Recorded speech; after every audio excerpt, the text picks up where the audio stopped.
¿qué tal? Bienvenidos y bienvenidas a este video. Hoy vamos a hablar de una herramienta muy importante dentro de la evaluación clínica y psicodinámica, la prueba de funciones del yo, también conocida como EFI. Esta prueba nos permite conocer cómo una persona maneja la realidad, sus impulsos, sus pensamientos y su relación con el entorno. A lo largo del video vamos a explorar su origen, propósito, materiales, duración, áreas que evalúa, cómo se califica, cómo se interpreta y cuál es su utilidad clínica. Así que, si eres estudiante de psicología, profesional en formación o simplemente te interesa la evaluación psicológica, quédate, porque este tema te va a interesar. Empezamos con los datos generales de la prueba. La evaluación de las funciones del yo, o EFI, fue creada por Leopold Belak, un reconocido psicólogo clínico y psicoanalista de origen austroamericano. Belak desarrolló esta herramienta basándose en la teoría de la psicología del yo, corriente derivada del psicoanálisis clásico que se enfoca en las capacidades adaptativas del ser humano. La versión en español fue traducida y publicada por Editorial Terracota y ha tenido varias reediciones, siendo una de las más recientes en 2023. En esencia, la EFI es una prueba psicodinámica de aplicación individual, diseñada para explorar el funcionamiento del yo o del ego desde una perspectiva clínica profunda. En cuanto a su objetivo y población, el objetivo principal de la prueba Funciones del Yo es evaluar cómo opera el yo en diferentes aspectos del funcionamiento psicológico. Esto incluye la capacidad de la persona para mantener el contacto con la realidad, controlar sus impulsos, pensar de manera coherente y mantener relaciones interpersonales saludables. En otras palabras, busca comprender cuán adaptativo o disfuncional es el funcionamiento del yo en el individuo. La población a la que está dirigida son principalmente adolescentes y adultos, tanto en contextos clínicos como psicoterapéuticos. Puede aplicarse a personas con trastornos de personalidad, dificultades emocionales, problemas de adaptación o en procesos de evaluación diagnóstica profunda.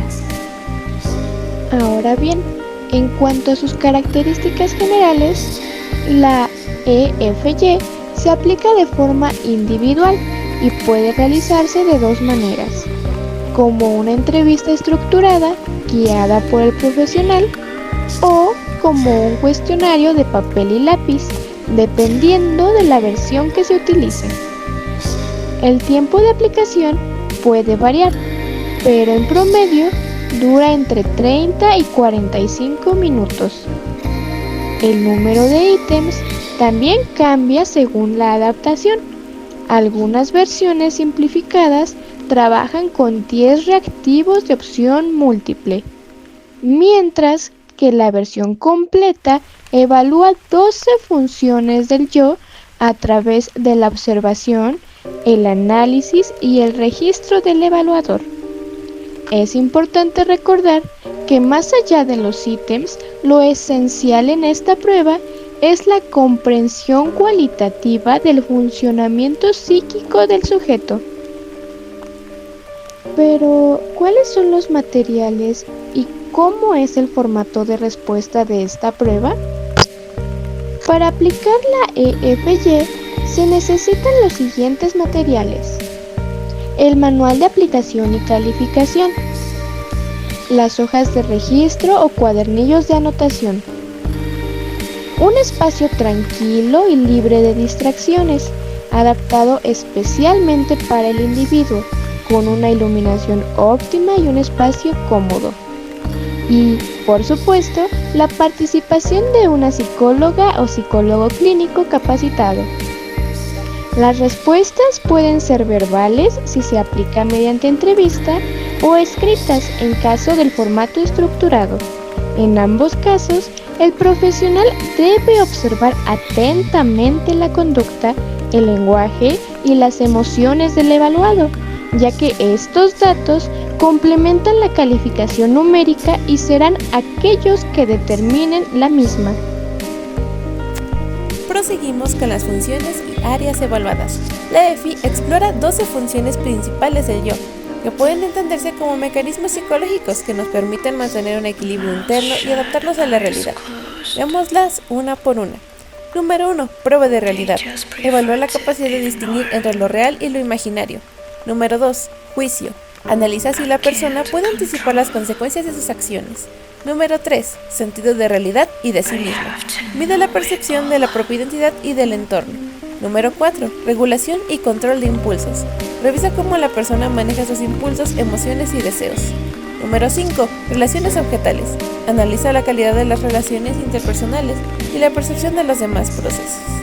Número 6. Procesos del pensamiento. Valorar la atención, la memoria y la coherencia lógica. Número 7. Regresión adaptativa. Examina la capacidad para relajarse o ser creativo sin perder contacto con la realidad. Número 8. Funcionamiento defensivo. Identifica los mecanismos de defensa predominantes y su grado de madurez.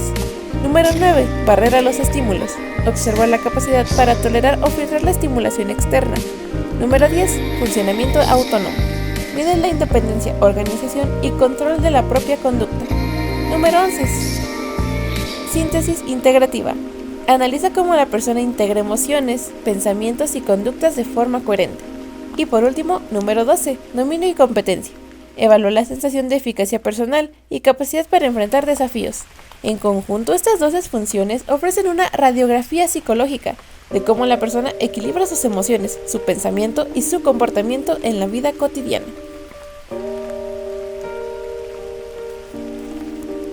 Seguimos con el apartado de calificación e interpretación. La calificación de la EFI se realiza mediante una escala numérica, generalmente del 1 al 7, donde 7 representa un funcionamiento óptimo del yo y un 1 un funcionamiento muy deteriorado o patológico. Cada una de las 12 funciones se califica por separado y posteriormente se elabora un perfil gráfico o un resumen global que muestra las áreas fuertes y las áreas deficitarias del yo. Por ejemplo, una puntuación alta en juicio y en realidad indica buena adaptación y pensamiento coherente. Una puntuación baja en control de impulsos o barrera a los estímulos podría sugerir dificultades emocionales o problemas en la regulación. La interpretación debe hacerse siempre dentro del contexto clínico del paciente, considerando su historia, diagnóstico previo y estado emocional actual. No se trata de un test automático, sino de una herramienta de análisis profundo. Proseguimos con el apartado de proceso de evaluación e interpretación. El proceso de evaluación de la EFI suele seguir los siguientes pasos. Número 1. La preparación. El profesional revisa el manual, organiza los materiales y prepara el ambiente de evaluación. Número 2. Aplicación. Se realiza la entrevista o el cuestionario siguiendo el orden propuesto en el manual. Número 3. El registro. El evaluador anota las respuestas, observaciones y comportamientos relevantes. Número 4. La calificación. Se asignan puntuaciones numéricas a cada función del yo. Número 5. Perfil de resultados. Se elabora una gráfica o resumen visual de las funciones evaluativas. Número 6. Interpretación. Se analizan los patrones de funcionamiento, los puntos fuertes y las áreas de conflicto. Y número 7. El informe final. Se redacta un informe con los resultados y las recomendaciones terapéuticas o clínicas correspondientes. Este proceso permite comprender no solo cómo piensa el individuo, sino también cómo siente, cómo se defiende y cómo se adapta al mundo. Como último punto tenemos el propósito de uso. El propósito de uso de la prueba de funciones del yo es profundizar en la comprensión del funcionamiento psíquico del individuo. Se utiliza en contextos clínicos, hospitalarios, psicoterapéuticos e incluso educativos, cuando se requiere entender mejor la estructura de la personalidad o las dificultades emocionales de una persona. La EFI sirve para diagnóstico clínico y psicodinámico, orientación del tratamiento psicológico, evaluación del proceso terapéutico y también como herramienta de investigación en psicología del yo y personalidad. En conclusión, la prueba de funciones del yo es mucho más que un test de preguntas, es una exploración profunda de cómo la persona piensa, siente, actúa y se adapta. Evalúa las fortalezas del yo, la estabilidad emocional, en contacto con la realidad y la capacidad para manejar conflictos internos. Por eso se considera una herramienta fundamental en la evaluación clínica integral. Muchas gracias por acompañarnos hasta el final. Si te gustó este video, te invitamos a darle like, comentar y suscribir para seguir aprendiendo sobre psicología y evaluación clínica. Nos vemos en el próximo video.